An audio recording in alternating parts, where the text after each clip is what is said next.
What's the real history of Black Friday? It makes sense that the term Black Friday might refer to the single day of the year when retail companies finally go into the black, i.e. make a profit. The day after Thanksgiving is, of course, when crowds of turkey-stuffed shoppers descend on stores all over the country to take advantage of the season's biggest holiday bargains. But the real story behind Black Friday is a bit more complicated and darker than that. The first recorded use of the term Black Friday was applied not to holiday shopping, but to financial crisis. Specifically, the crash of the U.S. gold market on September 24, 1869. Two notoriously ruthless Wall Street financiers, Jay Gould and Jim Fisk, worked together to buy up as much as they could of the nation's gold, hoping to drive the price sky high and sell it for astonishing profits. On that Friday in September, the conspiracy finally unraveled, sending the stock market into free fall and bankrupting everyone from Wall Street barons to farmers. The most commonly repeated story behind the post-Thanksgiving shopping-related Black Friday tradition links it to retailers.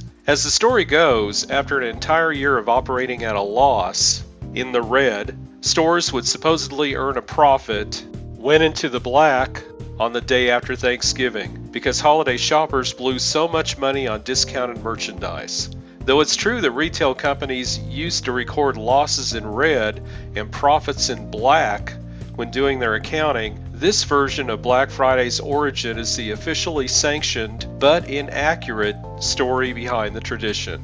In recent years, another myth has surfaced that gives a particularly ugly twist to the tradition, claiming that back in the 1800s, Southern plantation owners could buy slaves at a discount on the day after Thanksgiving. Though this version of Black Friday's roots has understandably led some to call for a boycott of the retail holiday, it has no basis in fact. The true story behind Black Friday, however, is not as sunny as retailers might have you believe. Back in the 1950s, police in the city of Philadelphia used the term to describe the chaos that ensued on the day after Thanksgiving, when hordes of suburban shoppers and tourists flooded into the city in advance of the big Army-Navy football game held on that Saturday every year. Not only would Philly cops not be able to take the day off, but they would have to work extra long shifts dealing with the additional crowds and traffic. Shoplifters would also take advantage of the bedlam in stores to make off with merchandise, adding to the law enforcement headache.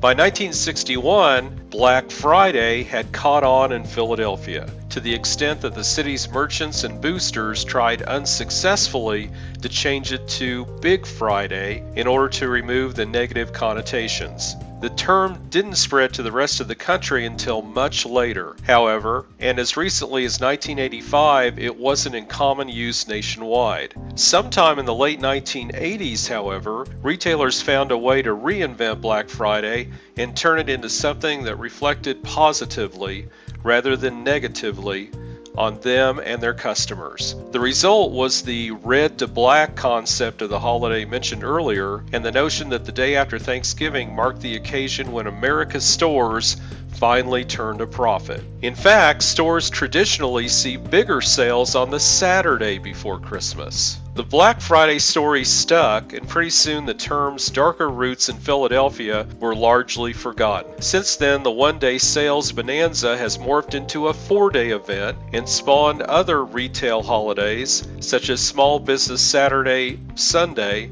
and Cyber Monday. Stores started opening earlier and earlier on that Friday, and now the most dedicated shoppers can head out right after their Thanksgiving meal. According to a pre-holiday survey this year by the National Retail Federation, an estimated 135.8 million Americans definitely plan to shop over the Thanksgiving weekend, 58.7% of those surveyed. Though even more, 183.8 million or 79.6% said they would or might take advantage of the online deals offered on Cyber Monday.